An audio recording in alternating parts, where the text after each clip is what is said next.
नमस्कार, स्वागत है आप सभी का द न्यूज नाउ में। मैं हिया नेजा आपके साथ। आज जो स्पेशल गेस्ट हमारे इस खास प्रोग्राम में ज्वाइन कर चुके हैं वो एक पीस प्रैक्टिशनर भी हैं, इंडिपेंडेंट जर्नलिस्ट भी हैं, एक काउंसलर भी हैं। इसके अलावा आपने जम्मू कश्मीर में उनको बहुत बार बहुत जगहों पे महिलाओं की मदद करते भी देखा होगा, उनको सपोर्ट करते भी देखा होगा, और जितना हमारा यूथ है उनको भी सपोर्ट करते देखा होगा। अगर वो डाइवर्ट हो रहे हैं, उनकी किस तरीके से काउंसलिंग करनी है, उनको वापस ट्रैक पे किस तरीके से लाना है, इस सब के लिए आप ऑलरेडी उन्हें जानते होंगे, पर फिर भी एक बार मैं आपसे इंट्रोड्यूस करा दूं। आशिमा कौल आज हमारे साथ ज्वाइन कर चुके हैं। सबसे पहले तो मैम स्वागत है आपका।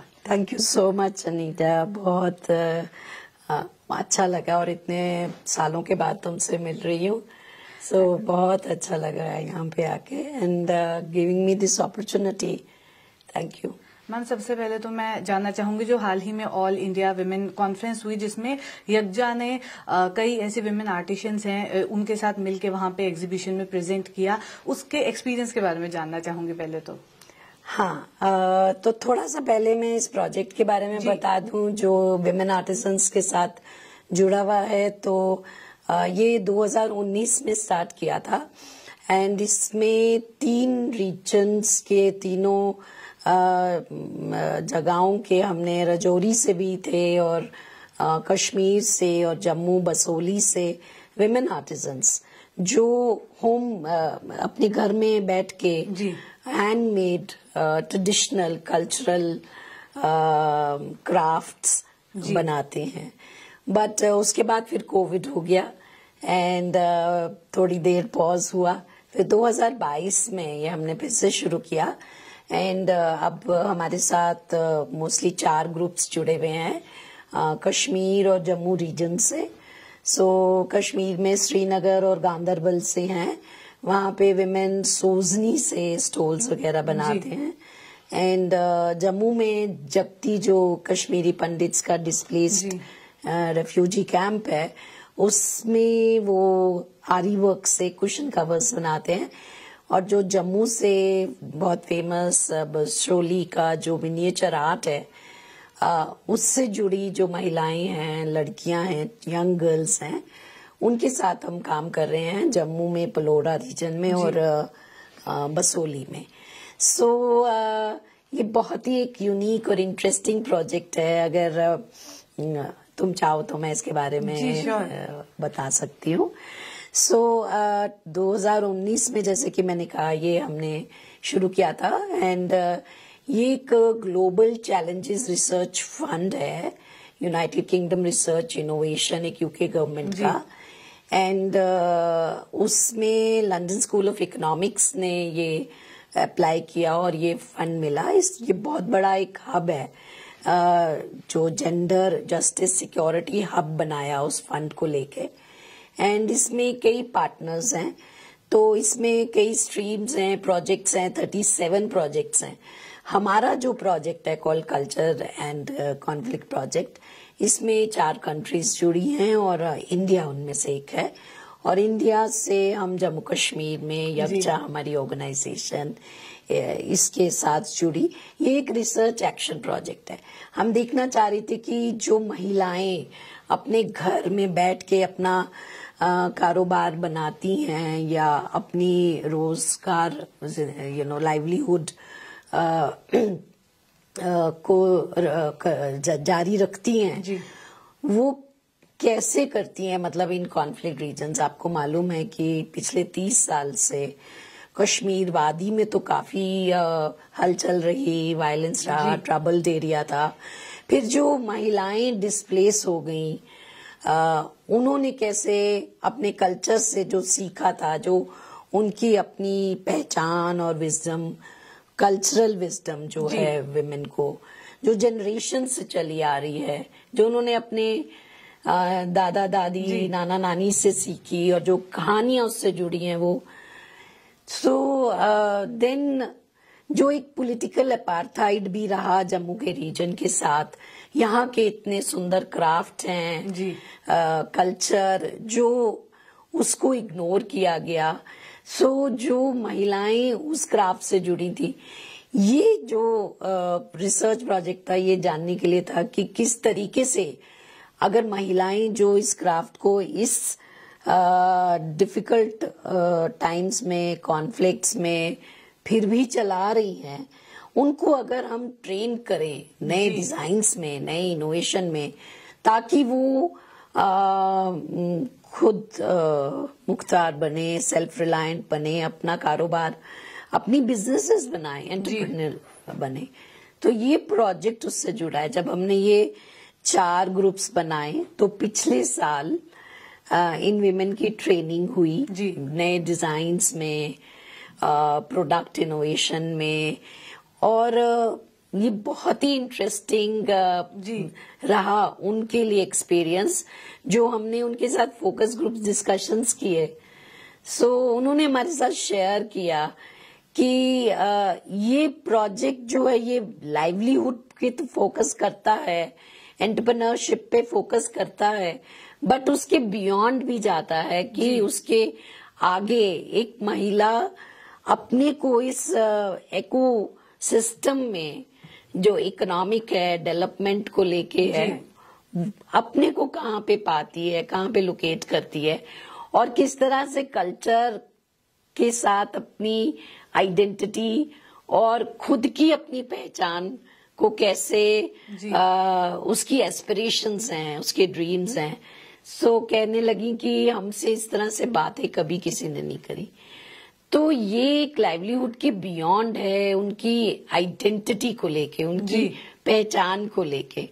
सो इन्होंने सैंपल्स बनाए जो बहुत सुंदर सुंदर। So all India women conference की जनरल सेक्रेटरी हैं मंजू काक, उनसे मैं मिली तो उन्होंने कहा हमारा 13th एडिशन आने वाला है इस एग्जीबिशन का, तो क्यों ना तुम भी इसमें पार्टिसिपेट करो। एंड अब ये महिलाएं जो हमारे ग्रुप से जुड़ी हैं ये तैयार थी, सैंपल्स बना के, फिर सारा प्रोसेस, उनकी प्राइसिंग करना, उनको फिनिशिंग करना, उनको एक नया रूप, नई शक्ल देके पैकेजिंग कैसे करना, ये सब वो सीख रहे हैं, किस तरीके से उन्होंने आगे अपने काम को ले जाना है।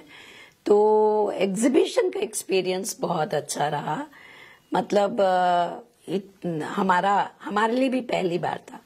हम एक पीस बिल्डिंग ऑर्गेनाइजेशन है, यूथ के साथ एंड वुमेन के साथ काम करते हैं, कि जो आपस में दरारें आ गई हैं उनको कैसे आपस में पास किया जाए, उन दोनों सारे जो डिफरेंट कम्युनिटीज हैं। तो हम 10-15 साल से ये काम कर रहे हैं, बट रिसर्च को कमर्शियल्स में ट्रांसलेट करना और मार्केट करना, मार्केट में उतरना, ये हमारे लिए भी एक पहला एक्सपीरियंस था। तो बहुत ही अच्छा अनुभव रहा। जी, वही मैं आपसे जानना चाहूंगी कि एक्सपीरियंस तो चलो बहुत अच्छा रहा और हमें भी एग्जीबिशन देख के काफी मजा आया, और जो आपने प्रोडक्ट्स की पिक्चर्स भी हमारे साथ शेयर करी, काफी सुंदर आर्ट जो है उन लोगों ने रखा था। पर इस एग्जीबिशन से पहले जो सालों का हार्डवर्क, उन महिलाओं को लेके आना, उनके टैलेंट को और पॉलिश करना, उनका एक माइंडसेट बनाना कि चलो आप कमा भी सकते हो, आप फाइनेंशियली इंडिपेंडेंट भी हो सकते हो, तो ये डिफिकल्टीज भी आई होंगी, उसके बारे में थोड़ा बताएं। हाँ, डिफिकल्टीज बहुत आई कि एक तो महिला का नजरिया बदलना कि वो कमर्शियली सोचने लगे, कि वो चाहती हैं कि वो अपने परिवार में हिस्सेदार बने, जिस तरीके से वो अपने बच्चों को परवरिश करना चाहती हैं वो कर पाए, और इसलिए वो ये कढ़ाई करके या पेंट करके, मिनिएचर करके, सो अपनी लाइवलीहुड, अपनी इनकम कमाना चाहती हैं। बट हम चाहते हैं कि वो इसके बियॉन्ड सोचें, मतलब वो मिडलमैन को हटाएं जो बीच में मिडिल पर्सन है। क्योंकि कश्मीर में तो मैंने ये देखा कि बहुत सी महिलाएं उनके कर्ज में एक तरह से बॉन्डेड लेबर हो गया है, वो छोड़ भी नहीं सकती हैं और उनको मार्केट की समझ नहीं है। तो हम हमारा ये मकसद है कि इन औरतों को इस तरीके से ट्रेन किया जाए, इनकी कैपेसिटी बिल्ड करी जाए, इनके पास हुनर और टैलेंट तो है, स्किल्स हैं, उन स्किल्स को कैसे एनहांस करना है और किस तरीके से उनको ये शिफ्ट लाना है कि हमें एक बिजनेस वुमन बनना है, हमें एक कंपनी स्टार्ट।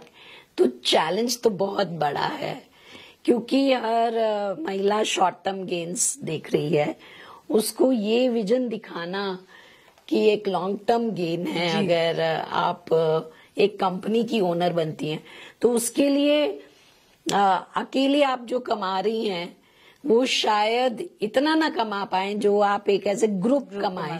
जी। तो उस ग्रुप को कायम रखना एक बहुत बड़ा चैलेंज है। दूसरा चैलेंज जो मैंने देखा कि गवर्नमेंट की बहुत स्कीम्स हैं आप जी, बट एक तो अवेयरनेस नहीं है कि किस तरीके से बैंकिंग सिस्टम हो, अकाउंटिंग हो। सो गवर्नमेंट ट्रेनिंग तो दे रही है और बहुत से सेंटर्स खुले हैं एंड जम्मू में अब 2019 के बाद अपना डिपार्टमेंट आ गया है और कश्मीर से अलग हुआ है, तो एक बहुत बड़ी अपॉर्चुनिटी है विमेन को ट्रेन करने की। बट ट्रेनिंग के बाद क्या उनको पूरा वहां से शुरू करके कि एक ग्रुप बने जी, और ट्रेन करें और फिर आखिर तक उनको ले जाएं कि वो अपनी कंपनी बना सके या अपनी खुद की एंटरप्रेन्योरशिप बना सके। तो वो जो सफर है ना वो बहुत ही चैलेंजेस से बिल्कुल भरा है। जैसे कश्मीर में देख लीजिए, अब इन विमेन को हमने खुद ही प्रिंटिंग कराना सिखाया, तो इन्होंने प्रिंटिंग करना सीखा है और छापा लगाना। अब छापा वाला जो है एक पूरी इंडस्ट्री है और पूरी मेल डोमिनेटेड है, उसमें एक औरत को उतरना वो भी उसके लिए एक इंडिविजुअल चैलेंज है जी। तो ये चैलेंजेस हैं। पर फिर हम आखिर में इस प्रोजेक्ट में पॉलिसी के साथ भी इंटरैक्ट करना चाह रहे हैं कि हमने जो गैप्स देखे हैं, हमने जो चैलेंजेस देखे हैं, वो उनके डायरेक्ट विमेन की जो आवाज है, उनका एक्सपीरियंस है, उनका तजुर्बा है, वो क्या फील कर रही है, वो पॉलिसी तक पहुंचाया जाए। तो हम नहीं चाहते कि अगर बसोली की लड़कियां पेंटिंग मिनिएचर बना रही हैं कि वो गवर्नमेंट ऑफिसेज की दीवार पे टंगा रहे। जी। पब्लिसिटी तो होगी, अच्छा भी लगेगा, उसका एप्रिसिएशन भी होगा, बट औरत की जो फोकस है वो लाइवलीहुड पे है, उसको पैसा आना चाहिए, तो ये बिजनेस चलना चाहिए। सो हम उसमें उसकी मदद कर रहे हैं। तो हमने एक उनके साथ स्टोरी टेलिंग सेशन किया था विमेन के साथ कि आप बताइए कि आपको क्या चैलेंजेस आते हैं। तो उन्होंने कहा सबसे बड़ा चैलेंज तो हमारा मशीन मेड से है कि लोगों को अवेयरनेस नहीं है। तो उनमें से एक ने बहुत अच्छी राय दी कि स्कूल्स में बचपन से ही करिकुलम में ऐड किया जाए हैंडक्राफ्टेड, हैंडमेड कल्चरल क्राफ्ट्स क्या हैं हमारे और किस तरीके से वो बनते हैं, उनकी नॉलेज क्या है, उनके आसपास की कहानियां क्या हैं। तो जब वो हमारे करिकुलम में आएंगी तो एक अवेयरनेस आएगी, एजुकेशन होगी। सो ये चैलेंजेस हैं, बट उम्मीद ये है कि women are so motivated and so excited कि नहीं हम तो कंपनी बनाएंगे एंड कुछ करके दिखाएंगे। चलिए, उनके माइंड में ये आ गया कि हमें बिजनेस करना है तो डेफिनेटली वो कर ही लेंगी। And it is so important because अब 2019 के बाद हम इस प्रांत में डेवलपमेंट की बात कर रहे हैं, इकोनॉमिक ग्रोथ की बात कर रहे हैं। दिस इज द टाइम, ये राइट टाइम है विमेन को इन्वॉल्व किया जाए, उनको इंक्लूड किया जाए, फाइनेंशियल इंक्लूजन हो और विमेन के नजरिए से पीस एंड सिक्योरिटी क्या मायने रखता है। It is very important and economics is one of them. So उसकी आवाज को सुनिए, उसका भी तजुर्बा है जी। तो this is the right time I think कि हम और तेज गति से आगे बढ़ेंगे अगर विमेन को भी इंक्लूड करेंगे। मैम एक और चीज जानना चाहूंगी आपसे, यज्ञा विमेन की तो सपोर्ट करता ही है, साथ ही साथ यूथ को भी काफी गाइडेंस यज्ञा प्रोवाइड करता है। इस टाइम अगर हम देखें, अब बाकी जगहों की भी बात करें, जम्मू कश्मीर की भी बात करें, नार्को टेररिज्म देखने को मिल रहा है। जितना भी यूथ है वो ड्रग्स की ओर जा रहा है। अगर स्पेसिफिक ड्रग्स भी ना जाए, अल्कोहल नहीं तो सिगरेट तक तो है ही है, जितना भी इस टाइम यूथ है, तो उनको आप किस तरीके से देखते हैं और ये पूरा सिनेरियो कैसे चेंज हुआ, कैसे बिल्कुल ही छोटे छोटे बच्चे भी, टीनेजर्स हैं, वो इसकी ओर बिल्कुल ही मोल्ड होते जा रहे हैं इन सब चीजों में, आप इसे कैसे देखते हैं? मैंने यूथ को पिछले से 2000 से अभी तक यूथ के साथ हम काम कर रहे हैं, उनको देखा है। तो बहुत से यूथ हमारे साथ जुड़े हैं। हमारी जो हीलिंग एंड ट्रांसफॉर्मेशन वर्कशॉप्स हैं वो सेल्फ के ऊपर केंद्रित हैं, centred around the idea of who am I. तो आज के ये हमारे ही प्रांत में नहीं है, पूरे वर्ल्ड ओवर है, देश में है, कि यूथ को समझ नहीं आता है कि वो है कौन, मेरी पहचान क्या है। तो सोशल मीडिया भी एक मीडियम है जो उसको बहुत डिस्ट्रैक्ट कर रहा है। हमने एक सोशल मीडिया को लेके वर्कशॉप किया था। यू विल नॉट बिलीव किस तरीके से वो मानसिक प्रेशर, मानसिक स्ट्रेस एंड सोशल मीडिया उनको इन्फ्लुएंस करता है कि यू नो, एंड ग्रुप्स बन गए हैं, so they are well connected to each other and peer pressure भी बहुत है। So most of them broke down and cried, फूट फूट के रोए, बिकॉज वो इसमें से निकलना चाहते हैं, यू नो, दे सेड। तो एडिक्शन कोई भी हो, अल्कोहल हो, ड्रग्स हो जो कि बहुत ही खतरनाक है, सोशल मीडिया हो, स्मोकिंग हो, आई थिंक ये एक जो आइडिया है ना कि मैं एक इनकी भी अपनी कम्युनिटी बन जाती है, तो मैं उस कम्युनिटी का एक हिस्सा हूँ। वो एक आइडेंटिटी अपनी वो उसके साथ देखना चाहते हैं, और अपनी असली आइडेंटिटी क्या है कि मैं कौन हूँ। ये हमने देखा है कि there are issues of self esteem, emotions को हैंडल नहीं कर पाना। दीज आर द इश्यूज जो हम अपनी वर्कशॉप में इमोशनल अवेयरनेस के ऊपर वर्कशॉप्स करते हैं कि अवेयर हुए कि you know, where are these emotions coming from. क्योंकि जैसे आइसबर्ग होता है, ऊपर से हमें एंगर दिख रहा है, बट उसके नीचे क्या है, उसके रूट कॉजेस क्या है। So we go into the root causes and these workshops have been really extremely successful. हम लद्दाख, कश्मीर, जम्मू के, मतलब कितनी कम्युनिटीज हैं हमारे, कितने धर्म हैं।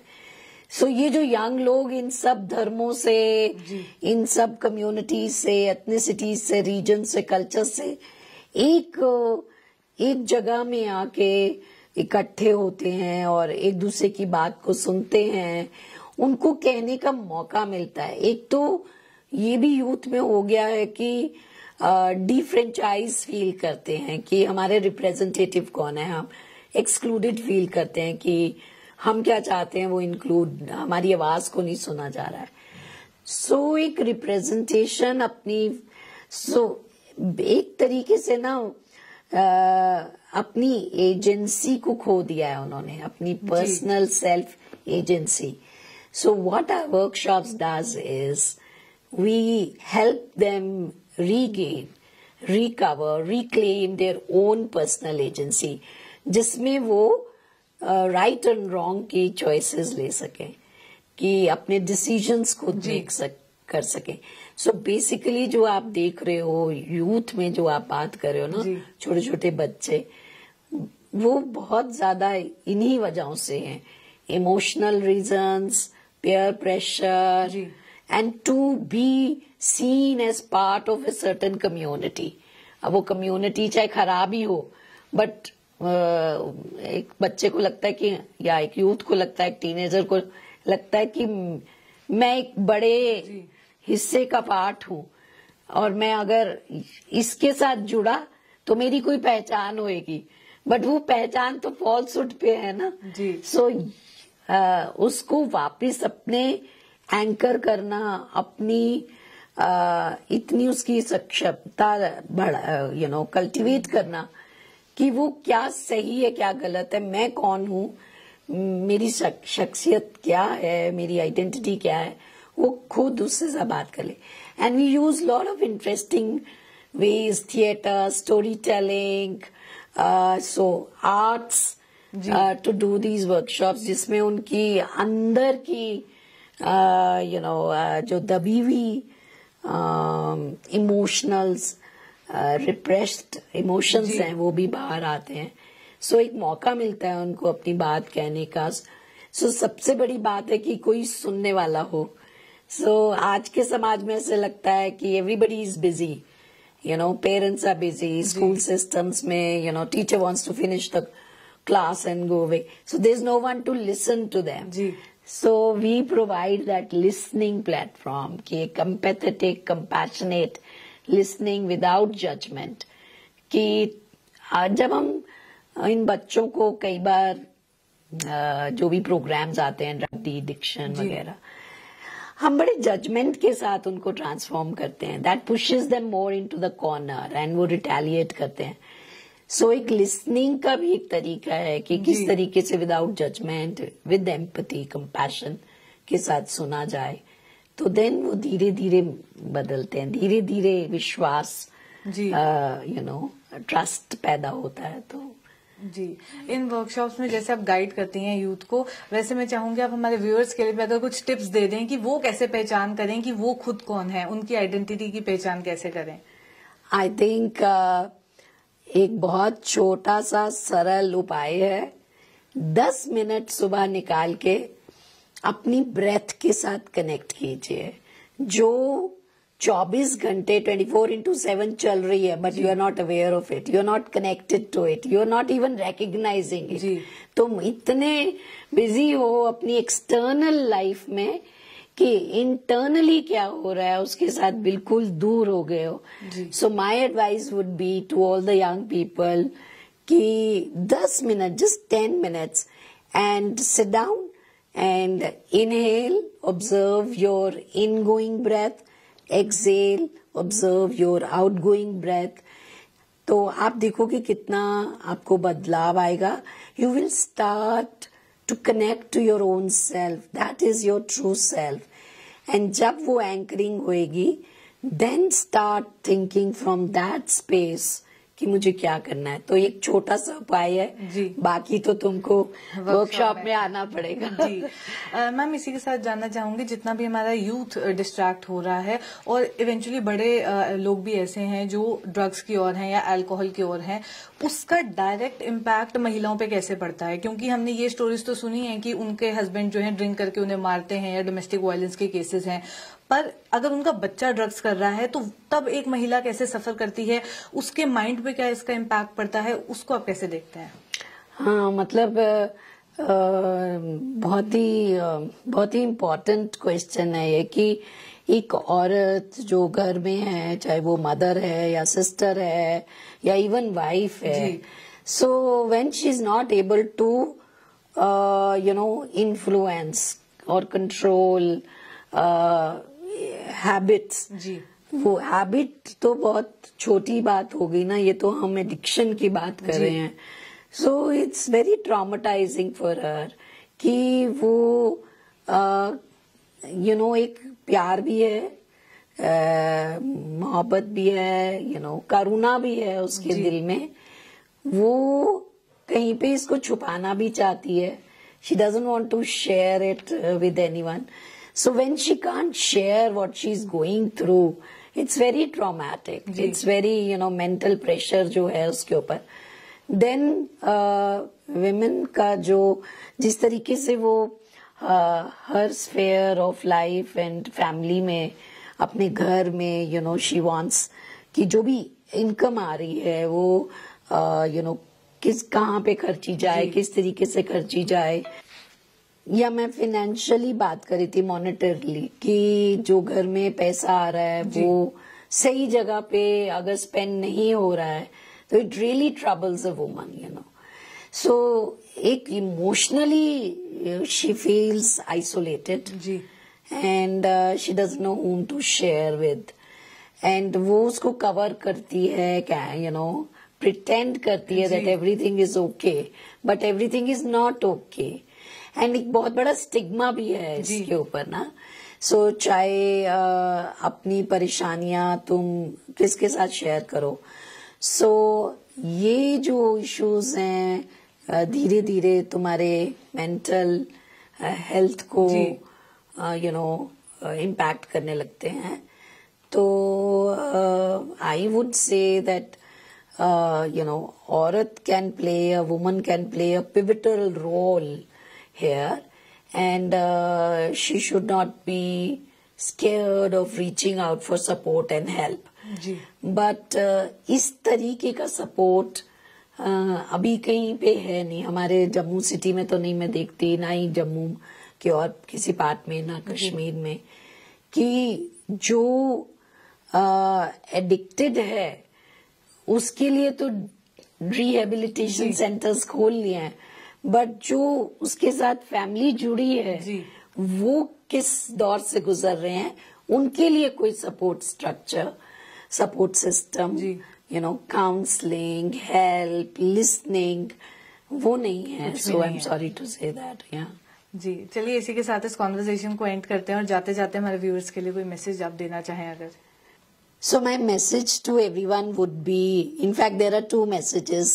One is that मुझे 20-25 साल हो गए पीस एंड सिक्योरिटी सेक्टर में काम करते हुए, पीस बिल्डिंग में, and I realised that peace comes from within. So हमारा जो महात्मा गांधी जी ने भी कहा था कि peace starts with your own self, so self transformation, and the central pivot of peace building is the family unit.